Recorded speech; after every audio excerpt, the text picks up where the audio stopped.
Thank you. Great pleasure, great privilege to be here, and thank you to the India Foundation for organising this conference, and thank you for inviting me to come and speak to you here today. Islamist terrorists taking advantage of technological advancements is nothing new, but I do think that ISIS has exploited new technology far better than other groups. In particular, ISIS has taken advantage of how simple it is today to produce relatively slick digital output and disseminate it online. So in my remarks, I want to provide a very quick overview of how ISIS has used technology to its advantage, and then give some examples of how it has assisted terror operations and attack planning in recent years. My remarks are mainly focused on how this relates to Europe, but I think the comments are applicable to many environments in which ISIS wants to recruit. So ISIS has been very smart in its use of modern technological developments, especially when it comes to spreading its ideology. From the early days of the war in Syria, it has been adept at getting its message out. It's been able to post propaganda online, for example, of deaths and injuries to children in Syria, and posted them onto social media websites, and quickly had it shared electronically far and wide. It's also been able to facilitate contact between the caliphate in Iraq and Syria and its supporters around the world. So there were Twitter accounts, blogs and videos which would have a web link to private chat rooms and channels where ISIS could be contacted by its followers directly. I think in general, governments were quite slow to respond to this. Yet as they did, ISIS innovated and got creative. So ISIS communications changed in response to the Western response. For example, ISIS extensively used Twitter in the beginning, but as those accounts were shut down, ISIS migrated over, increasingly, to encrypted instant messaging services like Telegram. It would also send encrypted audio messages to recruits over WhatsApp. Encrypted communications, of course, being extremely hard for security services to access quickly. This shows that ISIS has also been alive to the security risks posed by modern communication methods, because governments have previously had success tracking the electronic communications of terrorists. I think especially in the pre-Edward Snowden 2013 days, perhaps a conversation for another time. You should not underestimate the damage Snowden did in revealing to terrorists some of the methods the signals intelligence agencies use to track them. So ISIS today uses a mix of encrypted apps, written notes, and face-to-face meetings. The French language ISIS magazine called Dar al-Islam encourages followers to switch mobile phones constantly, use temporary numbers when signing up for online accounts, and constantly use different messaging apps. ISIS also provides tech tutorials, telling followers and sympathizers how to avoid government surveillance and providing tips on the most secure ways of communicating. For example, ISIS ranked 33 messaging apps in different categories, going from unsafe to use through to the safest. All of this means fewer clues for government agencies investigating ISIS. So that's just some of the way modern technology has been relevant to ISIS's ideological output and its security measures. But what about the operational side of terrorist attacks? In terms of attack planning, terrorist groups, I think, have taken three distinct approaches to using the online battlefield to assist in their aims of carrying out mass killings. The first approach can be termed open source jihad. In the summer of 2010, Al-Qaeda in the Arabian Peninsula, AQAP, published its first edition of Inspire, an English language magazine. This was the brainchild of two American Al-Qaeda members based in Yemen, Anwar al-Awlaki and Samir Khan. Inspire championed this notion of open source jihad, providing, in its words, a resource manual that includes bomb-making techniques, security measures, guerrilla tactics, weapon training, and all other jihad-related activities. The open source jihad, Inspire said, is America's worst nightmare. This was basically Al-Qaeda's attempt to democratize terrorism in the West. With US drone strikes and good intelligence making it ever riskier for radicalized individuals to travel to Pakistan or Yemen in order to get the terrorist training they need, AQAP tried to beam knowledge directly into the homes of aspiring jihadists via the internet. Copies of Inspire frequently turned up in terrorism investigations. Particularly popular was the article on how to make a bomb in the kitchen of your mom, which gave instructions on building a bomb using easy-to-acquire ingredients and materials. This was thought to be of particular use to Tamerlan and Jahar Tsarnaev in making the bombs they used in the Boston Marathon bombing of April 2013. Taking the lead from Al-Qaeda, ISIS has also published these open-source magazines, such as Dar al-Islam or Rumiyah and Dabiq, calling for attacks of their own and using them to provide tactical advice as well as suggest possible new targets.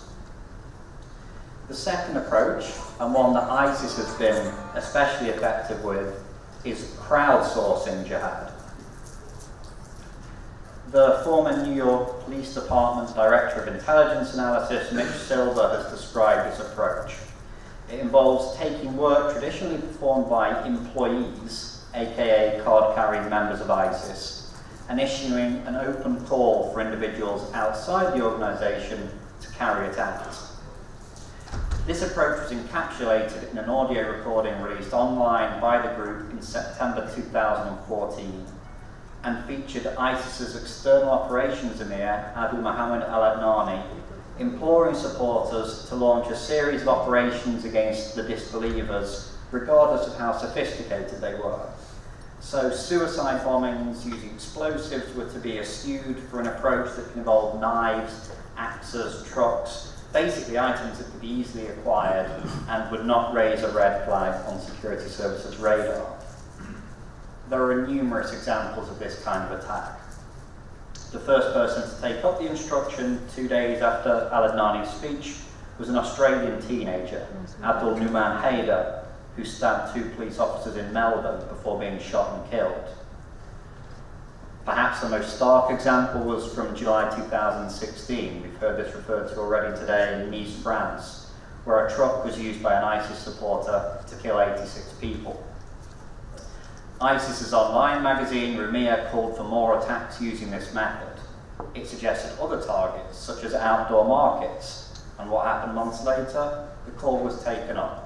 A truck used to kill 11 more people at a Christmas market in Berlin, Germany, last December. The third approach is the most innovative and the most recent, and that is ISIS carrying out attacks via remote control. This idea revolves around ISIS's use of social media and messaging apps to encourage supporters to plan attacks. ISIS, from its base in Iraq or Syria, coaches their recruit real-time up to the moment of attack via social media services. So how does this work practically? Well, let me give you briefly two case studies from Germany. July 18, 2016, an Afghan refugee called Riaz Khan carries out an attack with an axe and a knife on a train in Würzburg, Germany, injuring 5 people. Amaq News Agency and ISIS propaganda media arm quickly issues a claim of responsibility and releases a video of Khan swearing allegiance to ISIS emir Abu Bakr al-Baghdadi. Nearly 1 week later, Mohammed Dalil, also entered Germany as a refugee, blew himself up at a music festival in Ansbach, injuring over a dozen people.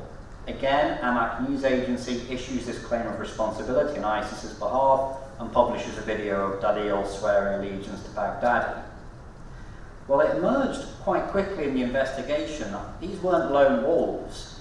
ISIS was providing specific direction to Khan and Dalil via instant messaging apps. Khan was asked by an ISIS guide, for example, what kind of weapons he planned on using. He was given tips on how to inflict maximum damage. This ISIS contact told him they would claim responsibility for the attack and assured Khan that he would be heading to paradise as a result of his actions. In the hours before he was about to carry out his attack, Khan sent his ISIS contact the video of his pledge of allegiance to Baghdadi. Same thing with Mohammed Dalil at the music festival. He discussed the target with his electronic handler, who provided instruction and consistent encouragement. So an ISIS guide is able to successfully provide instruction, guidance, and theological reassurance to one of their operatives, who they have very likely never met, and they're able to do so from thousands of miles away. This has been a very successful tactic for them and will probably continue to be so. So in the time left, I'm just going to delve a little deeper into it. One of the key figures behind these remote-controlled attacks is Rashid Qassim, a French national believed to have been killed in a missile strike last month in Mosul. Qassim has an account on Telegram where he has a private channel called Saber of Light. To access Qassim's Telegram account, you need to be personally or electronically invited. That's not only for obvious security reasons, but also in order to try and get the most dedicated recruits possible and a feeling of exclusivity and importance to the followers of his account. Once access was granted, discussions are had on his account about ideology, tactics, and a hit list provided of people to try and target. Qassim would also make himself available to be contacted by individuals if they had questions or any doubts. So he encourages impulsive attacks rather than carefully planned, sophisticated ones, which are more prone to being discovered. Yet he also puts suggestions out there on Telegram and see who takes up the challenge. So, for example, his followers in mid-August 2016 received instructions on how to buy cooking gas canisters for a car bomb in a way that avoids suspicion. Shortly after, a cell of all women actually, in contact with Qassim via Telegram, leave a car full of gas canisters near Notre Dame Cathedral in Paris. Thankfully it failed to explode and police discovered the car. Another example, Qassim was in contact with Larossi Abala, a French citizen who killed a police captain and his partner in Paris last summer. After the attack, Abala broadcast his allegiance to ISIS on Facebook Live, another innovation terrorists are increasingly taking advantage of. ISIS then shares Abala's video over its networks. In conclusion, I just want to talk about one demographic, and Mr. Gupta referred to this problem earlier. One demographic that Qassim and ISIS in general has had particular success with, and that's teenagers.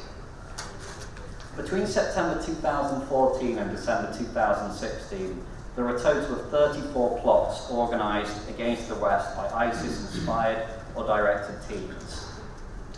And this is a threat that is growing. In 2015 there were 7 plots, in 2016 there were 24. So ISIS's calls for attacks are increasingly resonating with radical teens. Why is this? I think it's relevant to the conversation we're having today. Yes, the Manichean appeal of the group's ideology certainly plays a part, but such has been ISIS's success with this demographic, the driving force behind its recruitment must go beyond this. I think part of it is technological. ISIS has had success in disseminating its propaganda on social media channels commonly used by young people. The increase in the number of such channels, their popularity with the millennial generation, and that same generation's technological savviness in using them have all aided ISIS's efforts. ISIS has been able to contact teenagers directly via social media platforms and, just as importantly, been contacted by them. So those receiving ISIS's message are increasingly young. Those ISIS are reaching out to are increasingly young. And unfortunately, the data suggests that this problem of teenage radicalisation is getting worse. So the challenges are many, they're generational, and as the ways that society, I think especially young people, use technology changes, we need to try and be just as nimble in order to head off the ways in which the terrorists can use this against us. ISIS and terrorists like them are going to continue to innovate. That means we must do so as well. And it brings me to answer as briefly as I can the question you asked earlier, Mr. Gupta, about what we do. let me give some very brief suggestions. Funding intelligence agents properly, giving them broad powers with appropriate oversight is vital. Paying them well, which is a big problem in America, for example. Silicon Valley takes in the most innovative and creative minds because it can pay better. So a lot of the talent doesn't go to government, it goes to private enterprise. We also need to work with the social media companies. There's been a big deterioration in relations, I think, post-Snowden. This isn't always easy because a lot of these social media companies are kind of anti-government outlook is integral to them, but we need to improve those relations. In terms of society, I think we need to accept there's a difference between privacy, which is a fundamental right, and anonymity, which is increasingly impossible. So that means, for example, accepting that metadata, communications data, internet connection records, hacking, collection of data in bulk are just part of the modern counter-terrorism apparatus, and the government will need to use it. I think we as society, as citizens, need to accept that transparency as well when it comes to intelligence collection is impossible. The governments essentially need a broad range of powers to be able to do this kind of work, and we're not going to always have a perfect insight into how it's done, and I would suggest nor should we. I will leave it there. Thank you. Thank you.